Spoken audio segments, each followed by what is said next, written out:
Etymology of Buddhism. Etymology of Buddhism, learned borrowing from Pali Buddha, means awaken and enlighten. It is the past particle of the Sanskrit root Bud, means to awaken, to know, and to become awake. Three jewels of etymology in Buddhism: the Buddha, the Dharma, and the Sangha. Let's talk about first the Buddha. The Buddha is the individual whose teachings form the basis of the Buddhist tradition. These teachings, preserved in texts known as Nikayas or Agamyas, concern the quest for liberation from suffering, while the ultimate aim of the Buddha's teaching is thus to help individuals attain the good life. His analysis of the source of suffering centrally involves claims concerning the nature of persons, as well as how we acquire knowledge about the world and our place in it. The adjective Buddha is found already in the epic text of the Mahabharata, the Indian equivalent to the Odyssey, with the meaning intelligent, wise, and learned. Second, the Dharma. Dharma is the doctrine, the universal truth common to all individuals at all times, proclaimed by the Buddha. The term Dharma was important in India even before the rise of Buddhism. The last is the Sangha. First and most commonly, Sangha refers to those who have left home and gone into homelessness, that is, monks and nuns. Under this meaning, the Sangha is the third jewel in which a follower of the Buddha and may take refuge, along with the Buddha and Dharma.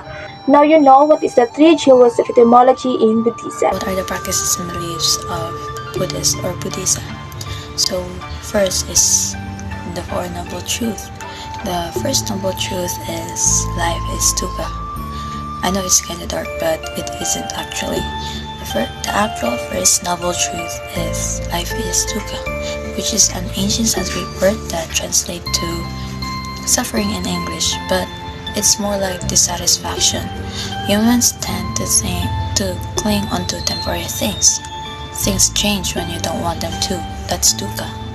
Getting what you want, that's dukkha. Dukkha suggests that even though life is not physically painful, it can be disappointing. Second noble truth is dukkha is caused by desire.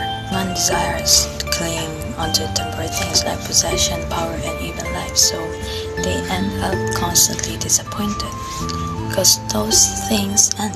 People want to have what they don't have, and people don't want to change what they have.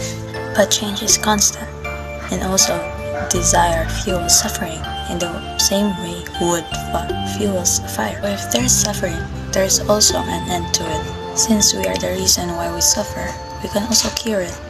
We can change things that happen to us, but we can change the way our responses.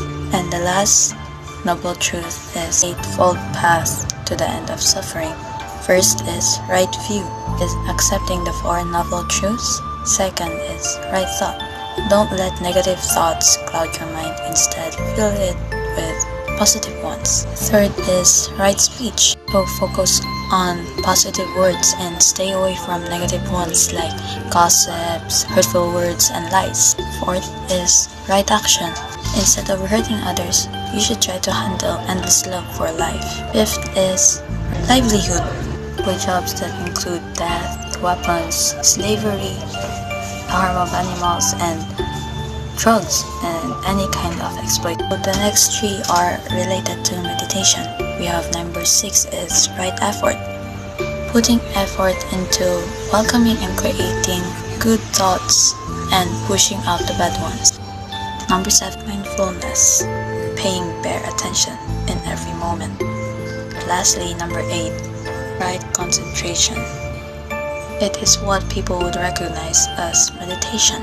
Also practice meditation. So what is meditation? It's a form of reflecting by sitting down, closing your eyes in a quiet place without moving a muscle. It is also an activity performed by Buddhist followers to achieve enlightenment. The Bodhi tree is a religious symbol in Buddhism due to its prominence in the story of Buddha's discovery of enlightenment. So, the main purpose of this tree is on how humans follow the steps of the Buddha in achieving enlightenment. For further explanation, the tree of life is refers to the Bodhi tree. It is a large, ancient, sacred fig tree which the Buddha sat when he attained enlightenment. Also, this tree has a heart-shaped leaves. The word Buddhi is Sanskrit for enlightenment. The word nirvana means a place of perfect peace and happiness like heaven.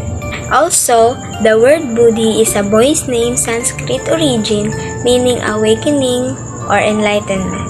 By being finally free from greed and ego, and to those who achieve nirvana will reach a state of peace. The second symbol is a Dharma wheel. Dharma chakra or wheel of Dharma is a widespread symbol. It represents the Buddha's Dharma, his teaching and beliefs, the Gautama himself, and the path or road taken to enlightenment. Also, the wheel of the law, which is the Dharma chakra, is the single most important symbol in Buddhism, where he set the Buddhist law. Last but not the least, the stupa. A stupa is a spectacular Buddhist monument with a function to preserve relics and different religious objects.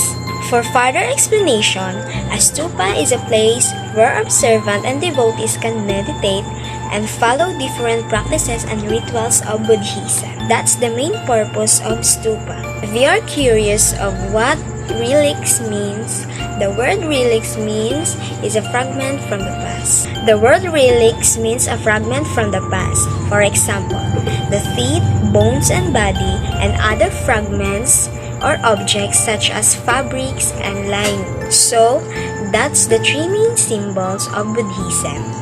So, Buddhism was founded by Gautama in 483 BC and spread beyond India in the 3rd century BC with diverse views and philosophies. In the 6th century, Hans invaded India and Islam, Buddhism, to spread quickly into the background. Siddhartha Gautama became the Buddha after 49 days of meditation and gained disciples who spread his teaching. Buddhism has a strong individualistic component. Everyone has responsibility for their own happiness in life. Buddha presented the Four Noble Truths as guiding principle. There is suffering in life. The cause of suffering is desire. And desire means ending suffering and following a controlled and moderate lifestyle. And desire, and therefore end suffering. The Noble Eightfold Path leads to liberation from samsara, the cycle of rebirth and suffering. Many followers of this path to enlightenment participated in an emerging Buddhist monastic tradition. Monasticism is a religious way of life which involves leaving behind worldly pursuits and devoting oneself to spiritual activity.